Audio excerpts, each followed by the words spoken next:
Gonzalez in opposition to the bill.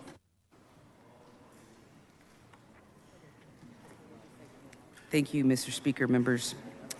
Colleagues, this is a very sad day in this chamber. I'm truly stunned and saddened with the overwhelming grief for what we are doing here, the Monday after Mother's Day. Because we have mothers all over the state who love their kids more than anything else in the world, and they are hugging their terrorized kids today as this body rips away their right to provide health care for their children. By taking this vote today, we are forcing lifelong Texans to flee the state in order to save their children from you. What has Texas become? Not one that protects children, but rather a battlefield. One that stands idly by while our kids continue to be harmed by the very laws this body chooses to pass or those it chooses to ignore. We stand by and do nothing. A state where no child is safe. But stop fooling yourselves. This body does not pass laws to protect children. Why? Because politics continues to outweigh the lives we swore to represent and protect. But make no mistake, SB 14 will harm children. Whether some of you choose to ignore that now or ignore that later. In fact, it already has.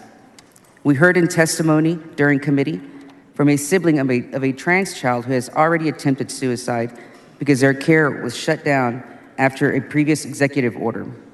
And we know that several other children have taken their lives already because their care was cut off by the chilling effect previous actions by state leaders.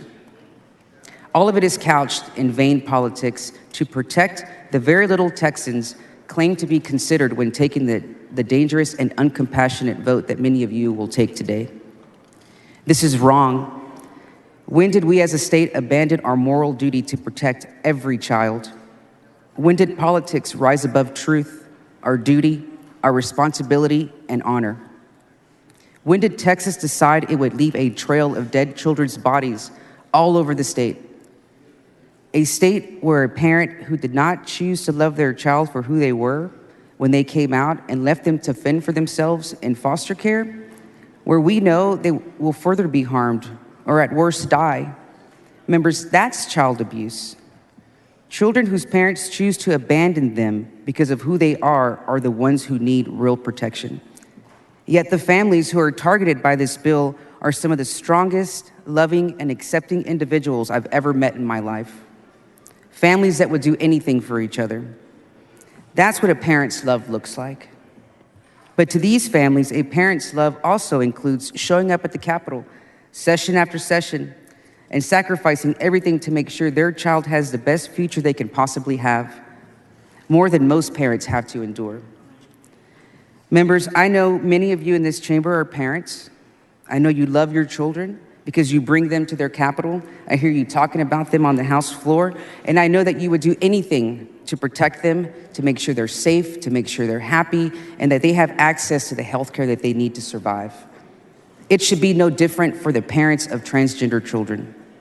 These parents deserve the right to fight for their children, to take them to their doctor if they are concerned about gender dysphoria, and get access to the appropriate treatment as determined by their doctor, their family, and their child. We have spent the entire session falsely claiming we want to protect these so-called parental rights. And what this bill will do is take away their right to make decisions that are best for their child. Why is this so-called right only available for some parents but not all? If we want to protect parental rights, we must protect every parent's parental rights, not just those that fall within a certain ideology. Members, I know many of you on the other side of the aisle, whether you will admit it or not, do not want to take this vote today. In fact, many of you have shared with me and others that passing this bill is dangerous and, plainly put, just bad policy. This bill targets a certain Texas families and seeks to destroy their lives by taking away their right to access life-saving health care. As a lifelong Texan, I'm ashamed at the path our great state has taken. And despite the so-called science the author of this bill references to justify this legislation, an American report from top experts at Yale University and the University of Texas Southwestern Medical Center concluded that, quote, The scientific errors and omissions are so extensive that the conclusion is clear. These laws are motivated by bias and crafted to achieve a preordained goal to deny gender-affirming care to transgender youth. Officials in Texas have exaggerated potential harms of gender-affirming care and intentionally painted a warped picture of the scientific evidence that is available. A team of 7 medical and legal experts at Yale University and the University of Texas Southwestern Medical Center wrote in a recent report. Efforts to ban gender-affirming care in Texas rely heavily on poor quality evidence, the report goes on. Scientists need to have a seat at the table, and perhaps most importantly, there must be a penalty for writing fake science into law. The report also continues to say that trans and non-binary youth are facing the fight of their lives to simply exist, and we can't let them stand alone. This is a matter of life and death, the report continued. To that point, one of the author's witnesses, whom he relies on to justify this bill, was from the American College of Pediatrics, a fringe doctors group with only about 600 members. Compared to reputable medical associations like the American Academy of Pediatrics, which has over 67,000 pediatricians, along with 20 other major medical associations who oppose this legislation. This fringe group is anti-LGBT. It relies on junk science that is not vetted or published in any legitimate medical journal and has been identified as a hate group by the Southern Poverty Law Center. It's also worth noting that this so-called witness's expertise has previously been discredited by a Texas court. The whole existence of this group is to spread misinformation about gay and trans people. And how do we know this?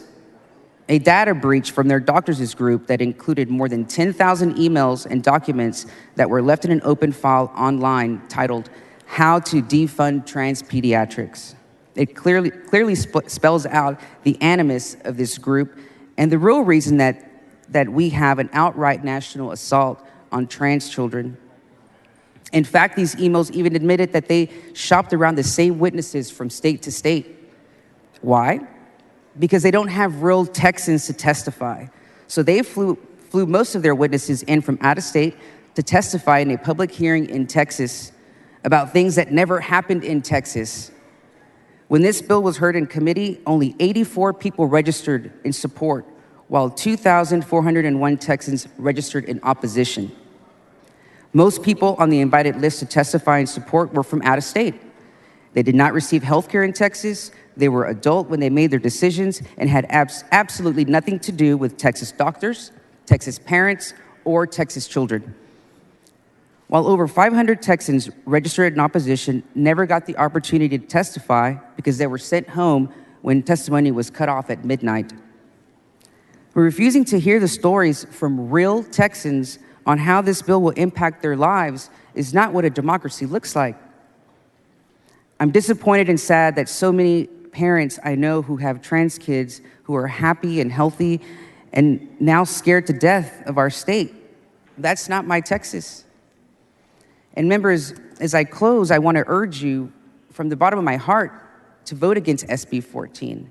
We need to show that discrimination has no place in our state, that Texas is a place where everyone can thrive with dignity and their humanity respected, regardless of their gender identity. I know many of you have sat down with families that will be negatively impacted by this bill, and they have opened up to you, shared their sensitive stories, and introduced you to their sweet children, many of whom missed school to come to Austin to testify. I want to close by reading a letter I received from a constituent of mine the last time this bill came to the floor. He sent it to me at 11:26 p.m. And instead of being asleep, getting rest to take his AP exam the next day, he was awake thinking about what his fate will be here in Texas. Hi, Jessica. I'm a 17-year-old trans kid. I had the privilege of starting testosterone this past December, and I've never felt more confident in my body and self. The process of coming out and gaining support from my family has been difficult and taken time. There was a point when I did not see myself living to this point of my life.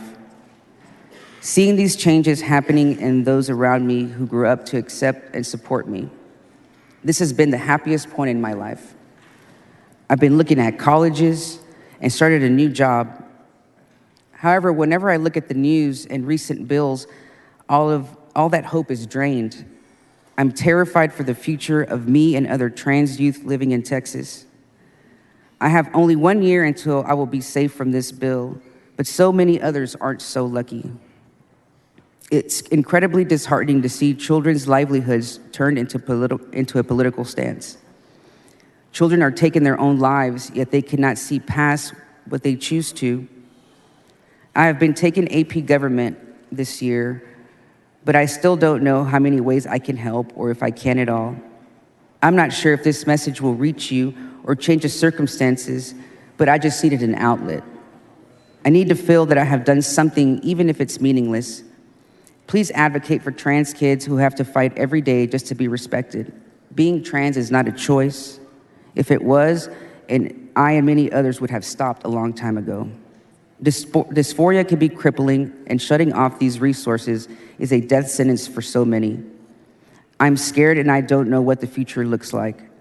Maybe things will keep getting worse for us. I don't understand why my identity and struggles are so infuriating to some. All we want to do is live. Hormones increase the quality of life for so many. They should not be perceived in such a negative light. They saved my life and will be able to save so many more if this bill is not passed. Members, I want you to remember these stories and these faces of these families and these folks who will be affected by this bill, and I encourage you to vote no. Thank you.